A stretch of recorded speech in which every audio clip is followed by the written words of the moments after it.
انہی کے لیے بشارت و خوشخبری ہے یہاں بھی اور وہاں بھی۔ اس دنیا میں وہی کامیاب ہوں گے اور آخرت میں بھی وہی سرخرو ہوں گے۔ ان آیات میں اللہ رب العزت نے اولیاء اکرام کا مقام و مرتبہ بتلایا ہے اور ان کی علامتیں ذکر کی ہیں۔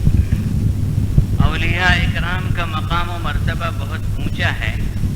ان کی خدمات اور ان کے کارناموں سے ہماری تاریخ روشن ہے۔ تمام ائمہ فقہا اور محدثین کرام اپنے اپنے وقت کے اولیاء کبار میں سے تھے۔ آج آپ تذکرہ اولیاء کے تحت سیدنا حضرت امام شافعی رحمۃ اللہ علیہ کا ذکر خیر سنیں گے۔ حضرت امام شافعی کا اصل نام محمد اور ولدیت ادریس ہے۔ کنیت ابو عبداللہ اور لقب ناصر السنہ ہے۔ ان کے پردادا شافع ابن صائب نے بچپن میں رسول اکرم صلی اللہ علیہ وسلم سے ملاقات کی تھی۔ انہی کی طرف نسبت سے ان کو شافعی کہا جاتا ہے۔ آگے چل کر سلسلہ نسب رسول اکرم صلی اللہ علیہ وسلم سے ملتا ہے۔ وہ قریشی، مطلبی و ہاشمی ہیں۔ حضرت امام شافعی 150 ہجری میں پیدا ہوئے۔ یہ بھی بڑا عجیب اتفاق ہے کہ جس دن امام ابو حنیفہ کی وفات ہوئی اسی دن امام شافعی کی ولادت ہوئی۔ مقام ولادت میں بڑا اختلاف ہے، اس لیے ہم آگے بڑھتے ہیں۔ امام صاحب یتیم تھے، والد کا سایہ پہلے ہی سر سے اٹھ چکا تھا۔ اللہ رب العزت اپنے جن بندوں سے کام لینا چاہتا ہے وہ انسانی سائے اور ظاہری سہاروں کے محتاج نہیں ہوتے۔ ان کی والدہ صاحبہ 2 سال کی عمر میں ان کو لے کر مکہ مکرمہ آ گئی۔ مکہ مکرمہ بیت اللہ الحرام کعبہ مشرفہ، جہاں ہر وقت رحمتوں کا نزول ہوتا ہے اور برکتوں کی بارش ہوتی ہے، اس ماحول میں امام شافعی رہے۔ 7 سال کی عمر میں قرآن کریم حفظ کر لیا اور 10 سال کی عمر میں موطا امام مالک زبانی یاد ہو گئی۔ اور بھلا ایسا ذہن کیوں نہیں ہوگا؟ وہ کہتے ہیں بچپن میں نے ایک مرتبہ خواب میں رسول اکرم صلی اللہ علیہ وسلم کی زیارت کی۔ حضور نے پوچھا، اے لڑکے تو کس خاندان سے ہے؟ میں نے عرض کیا، یا رسول اللہ آپ ہی کے خاندان سے ہوں۔ حکم ہوا قریب آ۔ میں قریب پہنچا تو حضور نے اپنا لعاب دہن میرے ہونٹوں پر، میری زبان پر اور میرے منہ میں ڈال دیا اور فرمایا، جا، اللہ تجھ پر برکت نازل فرمائے۔ مکہ مکرمہ میں مسلم ابن خالد زنجی فقہ و حدیث کے امام تھے۔ امام شافعی نے 3 سال ان سے سبق لیا۔ ان کی مجلس میں اکثر امام مالک رحمۃ اللہ علیہ کا ذکر ہوتا رہتا تھا۔ ایک دن امام شافعی نے اپنے استاد مسلم ابن خالد زنجی سے کہا کہ میں مدینہ منورہ جا کر امام مالک سے استفادہ کرنا چاہتا ہوں۔ استاد نے ایک سفارشی خط دے دیا اور امیر مکہ گورنر سے بھی امیر مدینہ گورنر کے نام ایک خط لکھوا دیا۔ امام شافعی یہ خطوط لے کر روانہ ہوئے، مدینہ منورہ پہنچے اور پہلے امیر مدینہ گورنر سے ملے۔ مکہ کے گورنر کا خط دیا اور انہوں نے کہا کہ آپ امیر مدینہ گورنر کو بلا کر میرے بارے میں سفارش کر دیجیے۔ گورنر نے کہا یہ نہیں ہو سکتا، ہم خود امام صاحب کی خدمت میں حاضری دیں گے۔ اسی دن عصر کے بعد گورنر امام شافعی کو لے کر آئے، پوری شان و شوکت کے ساتھ امام مالک کے گھر پہنچے۔ اندر سے خادمہ آئی، اس نے کہا کہ آپ کو کوئی مسئلہ معلوم کرنا ہے تو کاغذ پر لکھ دیجیے، جواب مل جائے گا۔ گورنر نے کہا کہ نہیں، ہم کو حضرت امام صاحب سے کچھ بات کرنی ہے۔ تھوڑی دیر کے بعد امام مالک اندر سے باہر تشریف لائے۔ مدینے کے گورنر نے امیر مکہ کا خط دیا، امام صاحب نے خط پڑھنا شروع کیا، اور جب سفارشی مضمون پر پہنچے تو امام مالک کو غصہ آ گیا اور فرمایا یہ علم، یہ حدیث و قرآن رسول کی وراثت ہے، اور نبی کی وراثت حاصل کرنے کے لیے کسی کی سفارش کی ضرورت نہیں۔ امام شافعی فرماتے ہیں میں نے محسوس کیا کہ گورنر امام مالک سے بات کرتے ہوئے گھبرا رہا تھا۔ پھر امام مالک نے امام شافعی سے فرمایا جاؤ، کل سے پڑھنے کے لیے آنا۔ دوسرے دن امام شافعی مدنی درسگاہ میں داخل ہو گئے۔ مدینہ طیبہ کے نورانی اور روحانی ماحول اور علمی فضا میں انہوں نے خوب استفادہ کیا۔ امام شافعی فرماتے ہیں امام مالک کا قول ہے امرنا الذي علیہ بلدنا الذي علیہ ائمۃ المسلمین الراشدین المہدیین۔ امام مالک کا قول ہے، وہ فرماتے ہیں ہمارا مسلک وہ ہے جس پر ہمارے شہر والے ہیں اور ائمہ مسلمین خلفاء راشدین ہیں، یعنی دین کے بارے میں رسول اکرم صلی اللہ علیہ وسلم کی ذات گرامی حجت ہے، پھر حضرت ابوبکر، حضرت عمر اور حضرت عثمان کا مرتبہ ہے جن کا وصال مدینہ منورہ میں ہوا۔ امام شافعی وہاں خوب پڑھتے رہے اور امام مالک کی وفات تک وہ مدینہ طیبہ میں رہے۔ پھر مکہ مکرمہ آ گئے۔ اسی دوران مکہ مکرمہ میں یمن کا والی آیا ہوا تھا۔ اس نے حضرت امام شافعی کے کمالات کی شہرت سنی تو ان کو نجران کا گورنر بنا لیا۔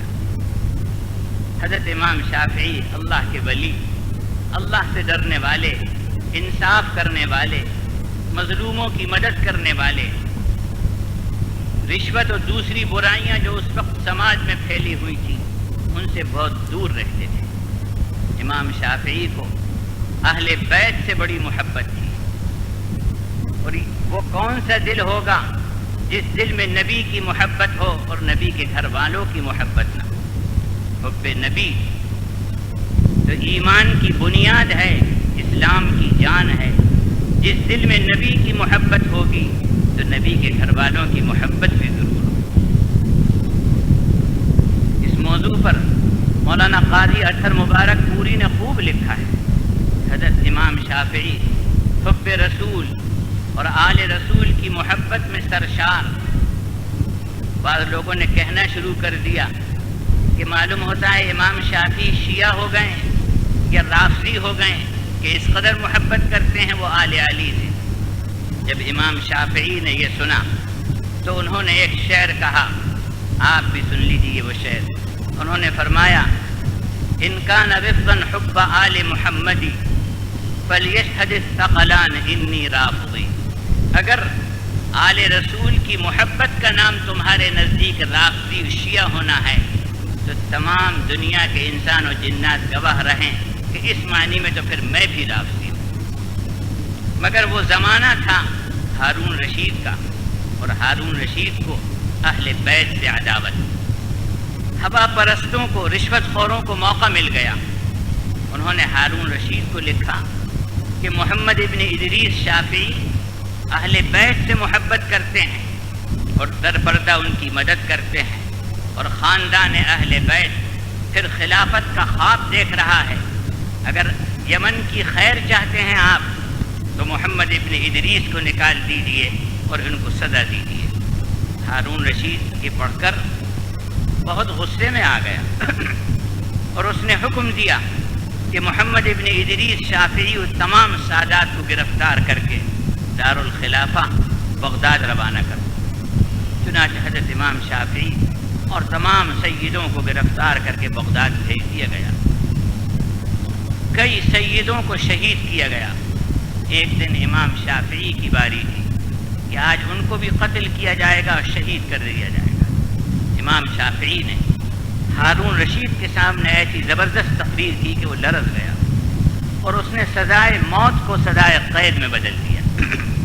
پھر امام ابو حنیفہ کے شاگرد امام محمد ابن حسن شیبانی کی سفارش پر امام شافعی کی رہائی ہوئی، اور امام شافعی نے بغداد میں رہ کر وہاں کے علماء، فقہا اور محدثین سے خوب استفادہ کیا۔ ابھی آپ سن چکے ہیں کہ امام شافعی امام مالک کے شاگرد، یہ شاگرد وہ استاد، لیکن انہوں نے اپنے استاد سے بہت سے مسائل میں اختلاف کیا۔ دراصل یہ استاد و شاگردوں کے اختلاف ہی سے مختلف مسلک وجود میں آئے ہیں۔ امام شافعی نے اپنی تحقیق پر فقہ کی بنیاد رکھی اور مصر کے زمانہ قیام میں انہوں نے فقہ پر خوب کام کیا۔ ان کے اکثر شاگرد مصری ہیں۔ امام شافعی نے رائے و قیاس اور ظاہری حدیث پر جمود کے درمیان ایک متوازن راستہ تلاش کیا اور شرعی نصوص کے مذاق و مزاج کے مطابق حالات کے تحت انہوں نے ایک نئی راہ نکالی۔ وہ اصول فقہ کے بانی تھے۔ امام شافعی کا فقہ پہلے مصر میں پھیلا، پھر 30ویں صدی ہجری میں حجاز مقدس، بغداد، توران، ماوراء النہر، یمن، افریقہ، ہندوستان، ایران اور اسپین کے علاقوں تک پہنچ گیا۔ رجب سن 204 ہجری میں امام شافعی رحمۃ اللہ علیہ نے اپنے اساتذہ اور اصحاب کی بڑی جماعت کو چھوڑ کر انتقال فرمایا۔ قاہرہ مصر میں ان کا مزار ہے۔ امام شافعی کے بہت سے شاگرد ہیں اور بڑے بڑے علماء نے ان سے استفادہ کیا ہے، لیکن ان کے سب سے مشہور و ممتاز شاگرد امام احمد ابن حنبل ہیں۔ ان کی ایک خصوصیت یہ ہے کہ ان کو رسول اکرم صلی اللہ علیہ وسلم سے خاندانی نسبت ہے۔ وہ قریشی، مطلبی و ہاشمی ہیں۔ امام شافعی فن حدیث میں یکتا تھے۔ فقہ میں ان کی کتاب الامم 7 ضخیم جلدوں میں ہے جو بے مثال ہے۔ راہ حق میں انہوں نے مصیبتیں اٹھائیں، تکلیفیں برداشت کی۔ چشم فلک نے بہت سے انسانوں کو دیکھا ہے، مگر ایسا شخص جس میں بیک وقت کئی خوبیاں ہوں اور ہر میدان کا شہسوار نظر آتا ہو، وہ امام شافعی ہے۔ تقویٰ و طہارت میں بے مثال تھے، ذہانت و فراست میں یکتا تھے، صبر و استقامت اور اتباع سنت کے اعلیٰ مقام پر وہ کھڑے ہوئے تھے۔ انہوں نے حدیث و فقہ میں بہت سے اگلوں کو پیچھے چھوڑ دیا تھا۔ تمام علوم و فنون کے وہ ماہر تھے، زبردست شاعر اور بے مثال ادیب و خطیب تھے، اور اس سب سے بڑھ کر یہ کہ اللہ کی کتاب قرآن حکیم سے ان کو والہانہ تعلق تھا۔ وہ تلاوت قرآن کے بڑے عاشق تھے، اکثر وقت قرآن کریم میں گزارتے تھے، رات بھر قرآن کریم کی تلاوت کرتے تھے، اور آواز میں اللہ نے بڑا سوز و گداز دیا تھا۔ جب پڑھتے تو لوگوں کی ہچکی بن جاتی تھی، لوگ گر پڑتے تھے ان کی تلاوت سن کر اور ان کی آواز سے مست ہو کر۔ ان کی دھن قرآن کریم کی نشر و اشاعت تھی، اس میں مصروف رہتے تھے۔ ایک مرتبہ کسی نے تلاوت کی، ھذا یوم الفصل جمعناکم والاولین، یہ وہ دن ہے انصاف کا کہ جس میں ہم اگلے اور پچھلے سب کو جمع کر لیں گے۔